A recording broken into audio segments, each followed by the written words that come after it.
Pada tanggal 10 Oktober 2023, website resmi Uighur mengeluarkan postingan dukungan yang terang-terangan kepada Israel dan mengutuk serangan Hamas kepada Israel pada tanggal 7 Oktober 2023. Uighur juga menyatakan solidaritas mereka terhadap rakyat Israel dan keluarga para korban. Omer Kenat, Direktur Eksekutif Proyek Hak Asasi Manusia Uighur, mengeluarkan pernyataan yang mengatakan, sungguh mengerikan melihat serangan brutal dan disengaja terhadap warga sipil, termasuk perempuan, laki-laki dan anak-anak yang dilakukan oleh Hamas. UHRP mendukung semua korban kekejaman dan kekerasan. Sedangkan Salih Hudayar, yaitu pendiri Gerakan Kebangkitan Nasional Turkistan Timur, menyatakan meskipun sebagian warga Uighur mungkin berbeda pendapat, saya mendukung Israel melawan agresi Hamas yang didukung oleh Tiongkok dan Iran. Ketika Tiongkok mendukung Palestina, Tiongkok tanpa henti melakukan genosida dan mempertahankan pendudukan di Turkistan Timur. Sedangkan Palestina bersama dengan banyak negara Muslim tanpa malu-malu memihak para penindas kami, yaitu Cina. Bismillahirrahmanirrahim. Assalamualaikum warahmatullahi wabarakatuh. Saya Sofyan Sauri dari Rumah Moderasi dan Sofyan Sauri Channel. Kali ini kita akan mengadakan dialog interaktif, bincang-bincang terkait masalah yang sekira-kira ini adalah ramai dan viral, yaitu terkait masalah Palestina. Tetapi kita mempunyai judul lebih spesifik, yaitu diaspora atau komunitas masyarakat Muslim Uighur di dunia itu mendukung daripada Israel terhadap Palestina. Dan ini merupakan dialog yang sangat menarik untuk kita kaji, dan kali ini alhamdulillah kita kedatangan tamu kita, yaitu Bapak Roby Sugara, MSc. Beliau adalah seorang dosen, ketua prodi daripada hubungan internasional di UIN, Universitas Islam Syarif Hidayatullah, yang mana beliau juga seorang ketua atau founder daripada Eksekutif Direktur Indonesian Muslim Crisis Center yang biasa kita sebut sebagai IMCC, dan juga sebagai Eksekutif Direktur of Senopati Syndicate di Jakarta juga ya. Beliau tidak asing lagi bagi kita kalau kita sering melihat di dalam banyak seminar di Jakarta terkait deradikalisasi, terkait isu-isu intoleransi dan terorisme. Beliau sering banyak mengisi daripada kajian-kajian masalah seperti ini. Baik, kita akan simak dan kita akan dengarkan bincang-bincang kita kali ini. Baik, Assalamualaikum warahmatullahi wabarakatuh, Bang Roby Sugara. Waalaikumsalam Ustadz Sofyan. Terima kasih atas undangannya di Rumah Moderasi. Baik, kita akan bincang-bincang nih Bang. Isunya cukup menarik terkait dengan dukungan komunitas diaspora Muslim Uighur yang ada di seluruh dunia ya kalau tidak salah. Tapi ini pusat kantornya ada di Amerika Bang. Terkait dukungan di dalam suatu situs resmi yang dipimpin oleh Omar Kenat, yaitu Direktur Proyek Hak Asasi Manusia kalau tidak salah, yang kemudian dia stand with bersama Israel. Gitu, terkait kok dia mendukung Israel terkait jatuhnya korban di pihak Israel. Pada sebenarnya sih wajar-wajar aja gitu. Tetapi yang sangat memprihatinkan buat kita, mereka ini komunitas Muslim Uighur ini adalah masyarakat diaspora di Xinjiang. Ada suku Uighur yang ingin juga menuntut gerakan separatis di Cina, yang kemudian ingin menuntut kemerdekaannya, dan ini dijadikan di Barat itu seperti dijadikan proksi untuk melawan Cina gitu. Tetapi ala kulli hal ya, kelompok-kelompok ini juga sebetulnya sama menderitanya dengan kaum muslimin yang ada di Palestina. Bahkan ada sebuah artikel jurnal dan sebagainya yang mengatakan bahwa Xinjiang itu adalah Palestinanya di Ya, Cina ya. gitu. Nah, tetapi ada ambivalen, ada paradoks yang kontradiktif, yang mana kok bisa-bisanya mereka cenderung kepada Palestina, cenderung kepada Israel ketika terjadi pembantaian Palestina. Ingat Bang, korban ini sudah sampai hampir 16.000. 16.000 ya. Hampir 16.000, masih 15.000 sekian gitu. Nah, kemudian kok sesama Muslim tidak ada empatinya? Padahal kita tahu juga orang-orang Uyghur ini juga meminta dukungan politik, moral, ya kan, dan sebagainya kepada masyarakat atau di dunia Islam, terutama di Indonesia. Contoh misalnya Omar Kenneth, kita lihat dia rutin datang ke Indonesia setiap Lebaran, setiap mau menjelang bulan puasa, momentum kesalehan sosial masyarakat Muslim di satu tempat itu dijadikan momentum untuk meminta dukungan kepada pemerintah. Tetapi di satu sisi kok dia justru mendukung Israel. Ini seperti mengabaikan rasa kemanusiaan. Karena kita lihat kasus Palestina ini bukan hanya kasus antara dua agama, bukan kepada Muslim dan Yahudi, apalagi kepada politik saja. Tapi ini sudah menyentuh kepada sisi-sisi kemanusiaan. Nah, Bang Robi Sugara melihat dukungan diaspora komunitas Muslim Uyghur kepada Israel ini, gimana Abang melihatnya nih Bang? Ya, Bang Robi. Memang agak janggal ya, agak aneh. Kenapa saya mengatakan janggal dan aneh? Karena itu adalah komunitas Muslim. Ya. Yang Muslim Uighur ya kan, yang pada hakikatnya kalau kita lihat simpati orang-orang Muslim di seluruh dunia terhadap konflik Israel-Palestina itu lebih banyak didorong karena relasi keagamaan, yaitu sama-sama Muslim. Meskipun di Palestina ada juga agama-agama yang lain, tapi saya kira di antara komunitas Muslim, komunitas Muslim, masyarakat Muslim di seluruh dunia itu lebih kepada dorongannya lebih banyak adalah karena relasi keagamaan. Nah, ini ada satu case yang mungkin satu-satunya di dunia ada komunitas Muslim secara terang-terangan dia berdiri bersama Israel, pemerintah Israel, aparat keamanan Israel yang sudah terbukti membombardir rakyat Palestina yang tidak berdosa. Tadi jumlahnya juga cukup signifikan sampai 16 ribuan kan. Jadi pertanyaannya di mana rasa kemanusiaannya, ya kan? Ya memang kita tahu bahwa sering kadang-kadang kita mendengar konflik Israel Palestina itu ketika pecah itu yang duluan ya dalam konteks sekarang itu Hamas dulu kan. Hamas itu kan sebenarnya salah satu kelompok pejuang di Palestina. Ya bukan satu-satunya sebenarnya Hamas itu ada kelompok, tapi karena dia mengangkat senjata sehingga dibalas. Nah, saya kira di hukum internasional, di perjanjian internasional ya antar sesama negara, kalau kita meyakini bahwa Israel sebuah negara, yaitu kalau misalkan Hamas melakukan serangan ke Israel saya kira dengan kapasitasnya juga bisa dihalau oleh senjata Iron Dome yang penangkalnya itu, meskipun juga ada beberapa yang pada akhirnya nyasar ke penduduk. Tapi nggak sebesar itu balasannya gitu, ya kan? Ini sebenarnya satu di pihak Israel sendiri ya. Kita ingin melihat konteks sebenarnya. Kita nggak usah terlalu jauh dulu apa sebenarnya yang terjadi antara Israel dan Palestina, tapi yang konteks sekarang ini saja dulu lah. Jadi misalkan Hamas melakukan serangan lebih dulu, kemudian dibombardir yang sampai anak kecil. Ini kenapa saya kira dalam konteks sekarang ya, ini lebih memprihatinkan itu karena Israel menyasar rumah sakit, ya kan?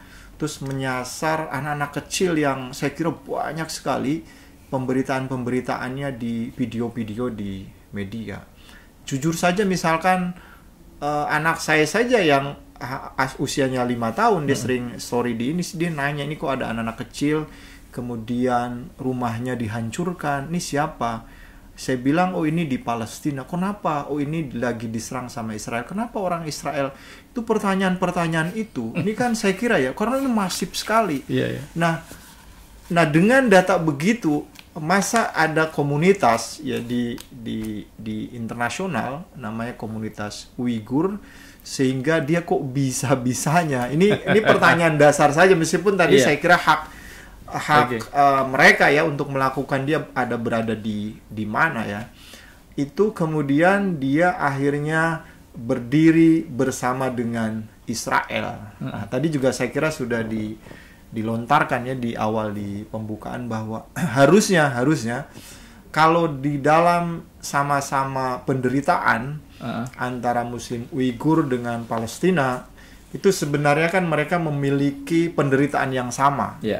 Itu sama halnya dengan ada komunitas, gerakan di dunia namanya gerakan non-blok yang dipelopori oleh Bung Karno saat itu karena sesama negara-negara yang dijajah oleh kolonial, yang kemudian setelah dia memerdekakan diri terjebak oleh dua kekuatan yang sebenarnya lagi bertarung di dunia pasca Perang Dunia Kedua. Ada Perang Dingin. Ikut Amerika atau ikut Soviet yang komunis ya kan, yang kapitalis. Akhirnya dia bikinlah gerakan non-blok. Itu kan sama-sama penderitaan, dia memproteksi diri. Harusnya akal sehat kita akan mengatakan bahwa harusnya Muslim Uighur itu bersama dengan Palestina.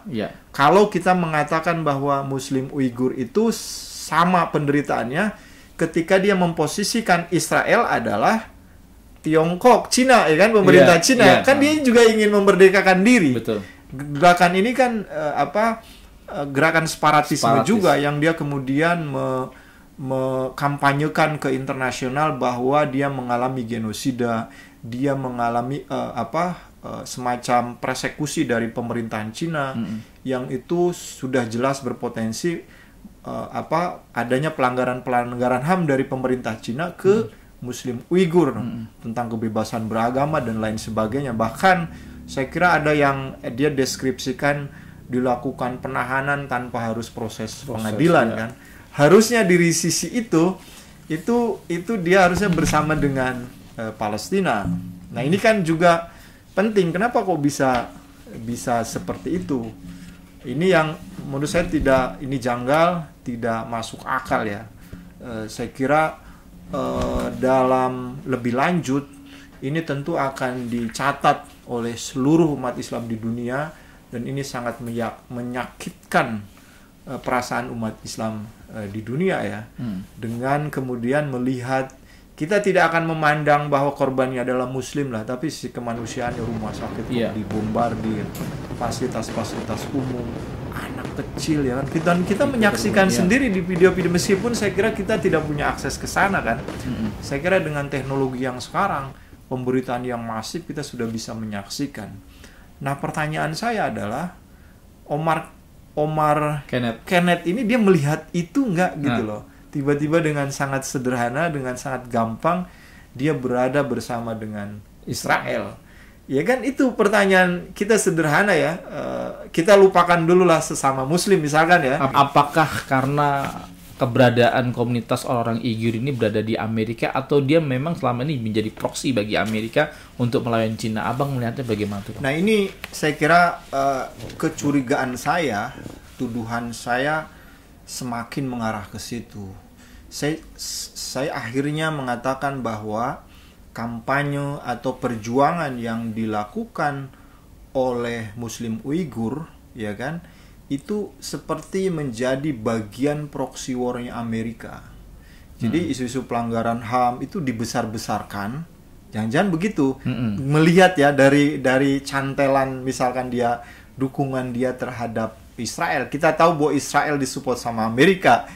Muslim Uighur disupport gerakannya oleh Amerika, sehingga satu paket dia harus juga mendukung ya kan? Karena dana-dana yang dikeluarkan dari Amerika. Nah, itu bisa sangat mungkin bahwa pada akhirnya dia terjebak di situ. Nah, ini juga saya ingin mengulangi bahwa kecurigaan saya akhirnya dia menjadi proxy war, skema terhadap perang dagang antara Amerika dan Tiongkok.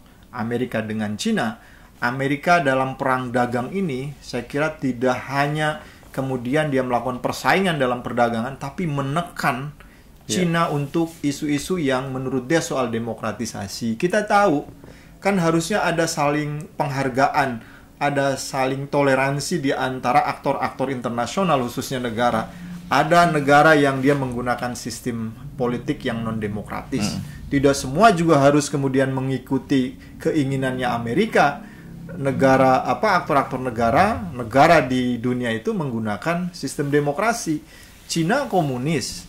Kemudian Amerika selalu menekan, selalu mengatakan, terakhir saya kira saya mendengar dari Joe Biden-nya langsung, itu diktator otoriter ya kan gitu, negaranya komunis.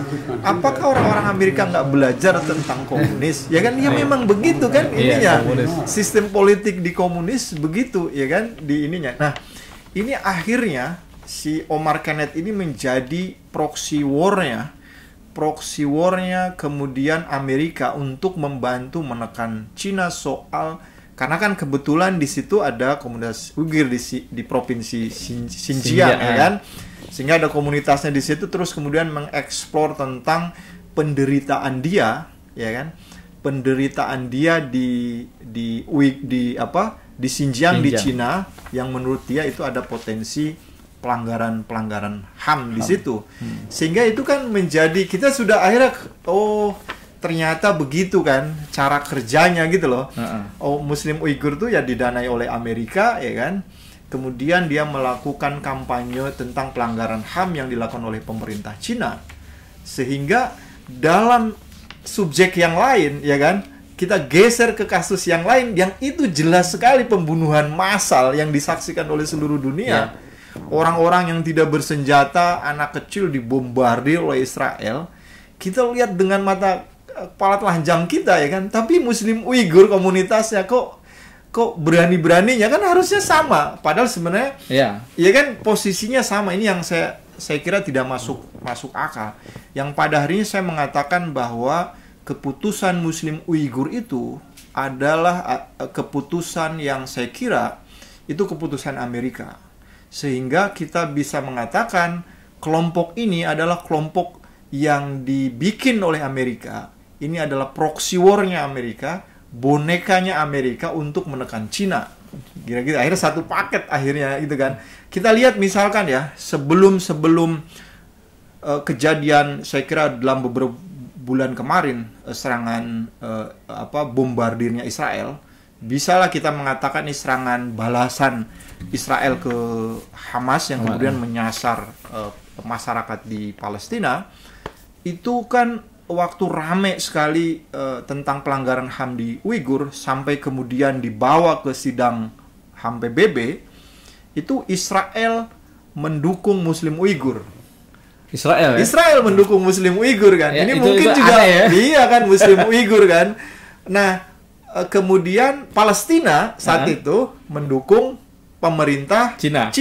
Karena mendukung pemerintah Cina juga dia bersamaan dengan negara-negara Arab yang lainnya. Bahkan Cina juga termasuk mendukung kemerdekaan Palestina. Nah, sekarang ini adalah begitu. Ini kita lihat bahwa ini politik. Ya kan? Ini terlihat politiknya. Tetapi saya kira meskipun ini politik, tetapi kekejaman Israel di Palestina yang saat ini itu saya kira tidak semata-mata politik, ini semata-mata adalah kemanusiaan. Korbannya sudah terlihat jelas kan. Kalau yang tadi boleh lah, tapi kan ini terang benderang gitu ya. Meskipun juga dari segi pilihan-pilihan politik, akhirnya kita tahu, oke, di belah sana ada Muslim Uighur juga, tapi karena kepentingan politik itu. Nah, ini kan juga memang terkait dengan mungkin ya, ada banyak faktor saya kira akhirnya Muslim Uighur bersama dengan Israel. Yang pertama memang dia didanai oleh Amerika. Ya kan? Kenapa Amerika mendanai? Bukan kemudian dia karena persoalan pelanggaran HAM, ya kan? Kalau semata-mata dia karena pelanggaran HAM, harusnya dia bela Palestina juga, gitu kan? Ini sudah nggak make sense di situ. Kalau misalkan mengatakan Amerika membantu Muslim Uighur, Amerika mendanai Muslim Uighur, itu hanya karena dia membantu masyarakat Muslim Uighur karena ada pelanggaran HAM di situ. Tapi buktinya di Palestina dia nggak melakukan itu. Tetapi itu semata-mata karena digunakan oleh Amerika untuk menekan Cina sebagian bagian kelanjutan dari skema perang dagangnya untuk stigmatisasi jelek, ya kan? Nah, sekarang nih ini penting saya kira diterima oleh masyarakat secara luas ya, bahwa bagaimana isu-isu HAM itu digunakan oleh Amerika untuk kepentingan menekan negara-negara yang menjadi pesaingnya. Salah satunya contoh yang paling real ya, ini nggak bisa dielak lagi adalah komunitas Muslim Uighur ini. Ini clear banget, di sini kita bisa melihat sudah ini. Jadi saya juga, wajar saja kenapa Muslim Uighur itu kok nggak mendapatkan perhatian dari negara-negara Muslim. Kan sebelumnya dia kampanye kan di seluruh dunia. Hampir setiap bulan Ramadan pasti dia berkunjung. Betul, bahkan ke Indonesia juga kan saya kira masif juga. Di Malaysia, Indonesia. Betul.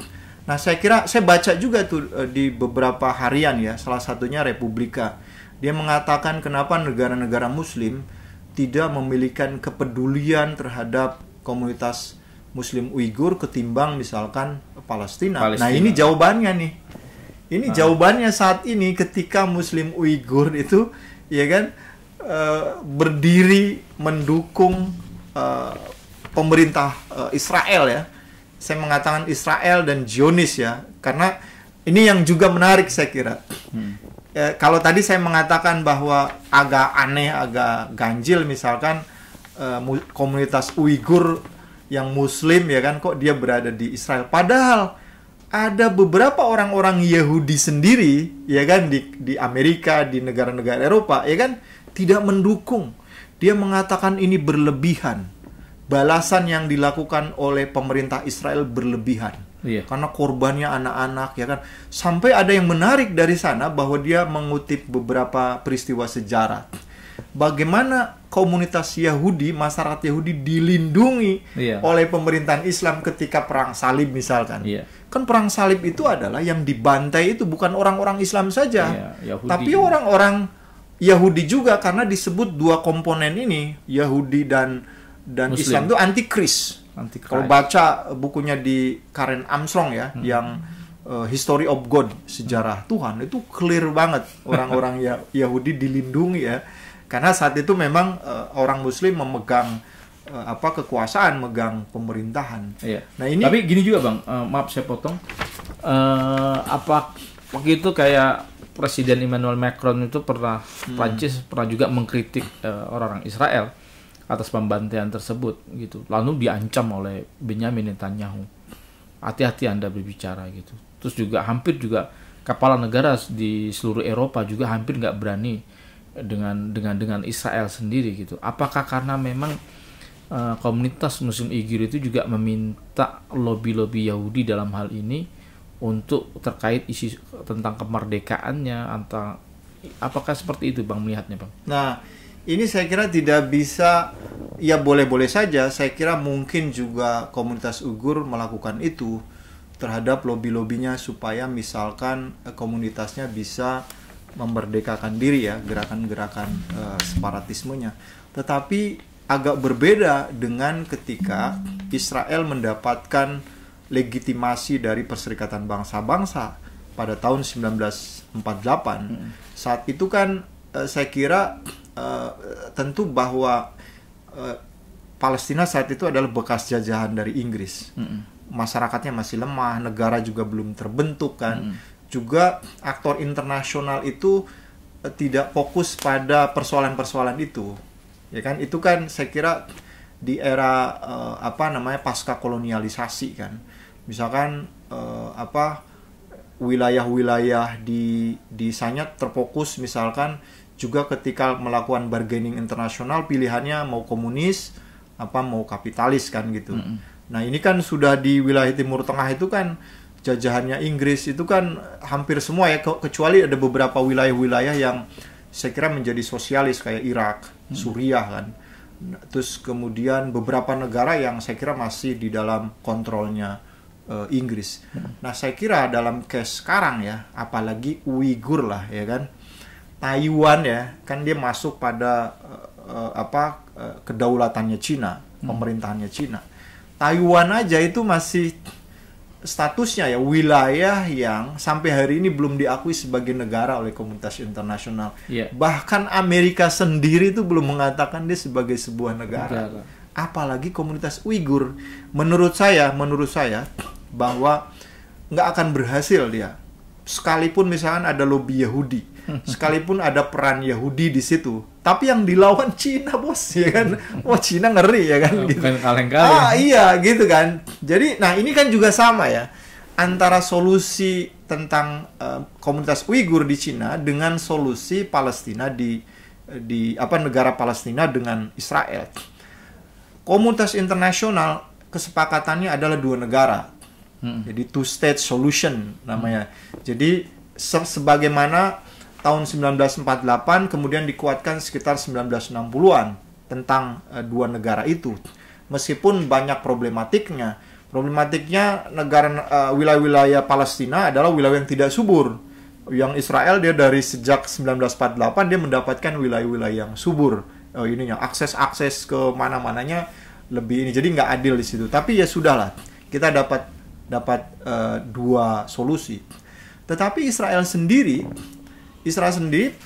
inginnya adalah satu negara.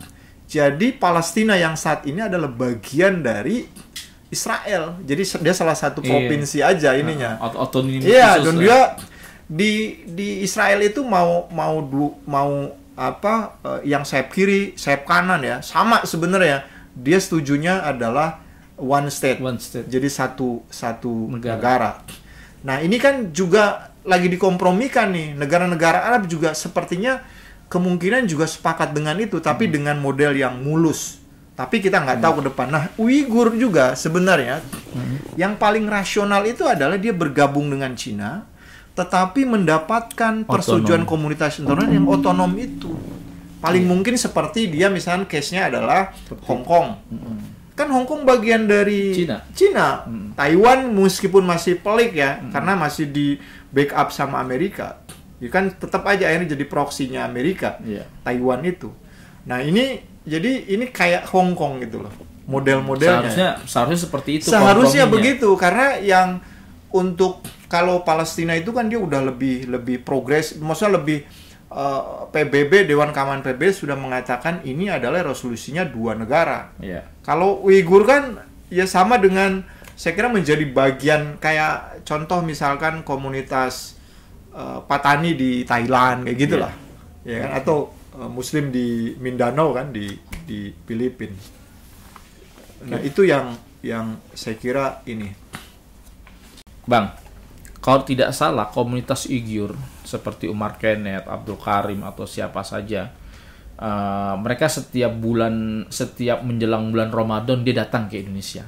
Nggak cuma Indonesia satu paket, biasanya dia datang juga ke Malaysia, bertemu dengan komunitas-komunitas Muslim. Begitu juga di Indonesia, mereka banyak ketemu dengan orang-orang Muhammadiyah, ketemu dengan anggota dewan. Bahkan kalau tidak salah satu yang bikin kecewa Pak Din Samsudin itu adalah ketika delegasi orang-orang Uighur mau ketemu dengan Pak Jokowi nggak dapat gitu. Artinya dia mendapatkan dukungan dari Islam progresif lah di Indonesia ini. Artinya mereka banyak simpati gitu. Tahu nggak Bang, Muslim Indonesia ini yang progresif itu bahwa komunitas diaspora masyarakat Uighur itu termasuk Umar Kenneth tadi, dia justru berdiri bersama Israel. Artinya dia kayak seperti nggak punya empati, Bang. Ini apakah mereka tidak merasa dikhianati dengan karena ini ada seorang jualan kosmetik gitu, lalu kemudian dia nge-like saja bersama Israel, simpati itu langsung dihajar sama Brigade Julid Fisabilillah gitu kan, yang terkenal sekarang ini. Bahkan masyarakat Turki sekarang juga ini. Nah itu kan gimana itu Bang? Seperti dikhianati. Gimana? Saya kira banyak yang tidak tahu ya tentang. Saya kira baru sekarang ini ya melihat begini ya bentuk perjuangannya gitu loh Muslim Uighur ini. Saya kira masyarakat Indonesia tidak banyak yang tahu ya soal itu. Taunya kan dulunya bahwa ini ada komunitas Muslim di Cina, terus kemudian kita mendengar pemberitaan meskipun dominasi dari berita-berita versi Barat kan, laporan-laporan versi Barat tentang penderitaan Muslim di sana. Misalnya BBC, ABC, CNN, gitu kan. aja. Bahkan kita juga melihat ada beberapa kelompok teroris ya menyasar kepentingan Cina itu gara-gara membaca berita-berita yang tentang penderitaan gitu kan. Iya. Nah, itu juga ini saya kira sejak saat ini ketika Muslim Uighur dengan terang-terangan dia melupakan penderitaan orang Palestina yang dibombardir oleh Israel, ini saya kira harus agak hati-hati menerima mereka ya. Tapi ada yang menarik menurut saya, perbandingan penerimaan pemerintah Indonesia dengan pemerintah Malaysia. Di Malaysia itu komunitas Muslim Uighur itu diterima oleh pemerintahannya. Pemerintahan dalam arti misalkan bisa DPR, bisa pejabat-pejabatnya kan. Ulama-ulama. Betul, padahal di orasi yang sekarang ini kan keras banget ya kan. Soal Palestina kan. Ini juga kadang-kadang saya mengatakan apakah pemerintah Malaysia itu keras di orasinya saja tapi ya kan bisnis tetap jalan ya kan gitu. Jadi jangan seperti itu kan, bullshit banget ya kan ininya. Nah, di Indonesia itu pemerintah sampai hari ini saya lacak, saya deteksi pemberitaannya belum pernah dia menerima secara legal dari pemerintahan kecuali dia diterima dari komunitas universitas. Universitas pernah juga yang saya pernah lihat itu di Universitas Muhammadiyah. Kemudian ada beberapa dari perguruan tinggi Islam. Dan itu aja dia beredar di situ, tapi nggak sampai sering sebenarnya berusaha untuk ke pemerintah Jokowi tapi sering gagal ya. Meskipun dulu pernah pakai tokoh terkenal tapi juga ini ya. Nah, ini juga menarik ya. Saya kira menarik bahwa ternyata sekarang terlihat bahwa bagaimana misalkan komunitas Uighur itu belang-belangnya seperti apa itu kelihatan di sini kan. Ini hati-hati betul menurut saya. Nah, ini juga penting bahwa Malaysia khususnya ya, terus kemudian komunitas-komunitas Muslim yang saya kira ini berdiskusi. Ya, saya juga tidak ada larangan ya bahwa mereka juga akhirnya menerima diskusi, kemudian mensupport komunitas Uighur kan. Tapi juga harus adil. Nah, saya sih sebenarnya ingin mengatakan bahwa kita harus mengapresiasi pemerintah Indonesia saat ini ya.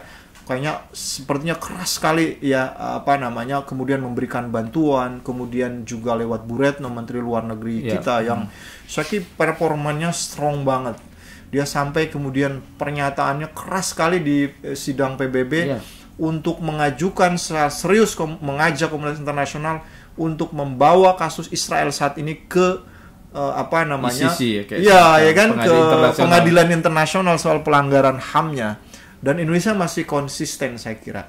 Tinggal dilanjutkan lagi penekanan-penekanannya saya kira kan. Ini juga mendapatkan dukungan saya kira seluruh komunitas internasional masyarakat Muslim di Indonesia. Nah, ini harusnya saya kira dilakukan terkait dengan sikap kita terhadap apa yang terjadi di Palestina. Kalau saja ICC mengadili Vladimir Putin terhadap Ukraina, kenapa kita nggak bisa mengajukan juga betul ya kan pada Israel? Kan ini udah lebih dulu konfliknya ya, dan kita terang benderang laporan.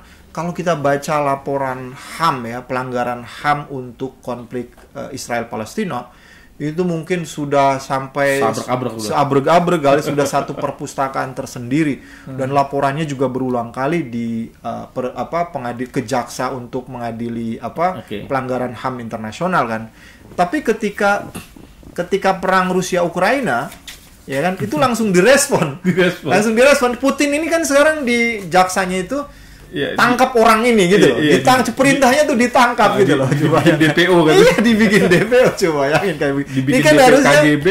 Netanyahu tuh harus sudah dirilis sekarang. Mudah-mudahan Indonesia ya. Tapi kayaknya sepertinya nggak berlaku Bang, karena Barat masih kuat sekali. Itu karena masih ini juga saya kira pasca konflik Israel Palestina ini juga terkait dengan trust ya. Trust terhadap hukum internasional, trust terhadap menjadi ujian. Menjadi ujian juga ininya. Nah, ini yang saya kira penting di highlight ya dalam kasus ini. Ini juga sebenarnya Amerika saya baca di media itu juga sekarang akan mengarah kepada solusi dua negara itu. Karena ini juga bahaya bagi Amerika sebenarnya. Apalagi komunitas Uighur kan. Amerika sebagai negara, pertama, Amerika akan mendapatkan penurunan simpatik dari negara-negara Timur Tengah yang sekarang sudah mulai pelan-pelan dikuasai oleh Cina. Betul. Udah mulai Cina masuk ke situ. Lihat sikap Arab Saudi, lihat sikap negara-negara yang di Timur Tengah. Belum lagi sebelumnya dia juga udah kecelek itu kebijakan luar negerinya soal mempersoalkan perang Rusia Ukraina. Pada akhirnya apa yang terjadi di perang Rusia Ukraina itu, Rusia akhirnya makin lengket dengan Cina, ya kan? Gasnya akhirnya dijual ke Cina. Cina merasa dapat keuntungan, dia mendapatkan murah, ini. Gitu. Wah, ini kecelek lagi. Ini Amerika ini dalam kondisi yang berbahaya. Kalau ini sebenarnya harapannya sekarang tinggal satu. Bagaimana dia menyelesaikan konflik Israel sama Palestina. Tinggal satu nih. Ya kan? Dan kayaknya solusi seperti yang dicanangkan oleh negara Spanyol, solusinya adalah harus negara Palestina merdeka. Ya iya, pasti harus merdeka. Palestina berterima kasih kepada Spanyol karena memang itu solusinya. Oke, baik kawan-kawan semuanya, banyak yang mau kita perbincangkan terkait isu Uighur, isu perpolitikan, geopolitik di dunia dan lain sebagainya, tetapi karena waktu juga yang memisahkan kita, jazakumullah khairan Bang Roby Sugara atas komentatornya, atas masukannya dan juga pandangannya gitu. Dan ini saya rasa penting masukan bagi semua kaum muslimin agar lebih cerdas di dalam membaca geopolitik akhir-akhir ini, sehingga kita tidak menjatuhkan tidak salah dalam menjatuhkan loyalitas kita, walak kita ya terkait dengan dunia ini. Yang jelas kita mendukung kemerdekaan Palestina, kita mendukung kebijakan pemerintahan yang tegas, dan ini merupakan amanat undang-undang juga, amanat konstitusi kita juga. Dan sejak dari zaman Bung Karno sampai zamannya Pak Harto dan sebagainya, kita konsisten terhadap kemerdekaan Palestina. Demikian bincang-bincang kami di Rumah Moderasi dan Sofyan Sauri Channel. Semoga ada manfaatnya. Wallahi muwaffiq ila aqwamit thoriq. Wassalamualaikum warahmatullahi wabarakatuh.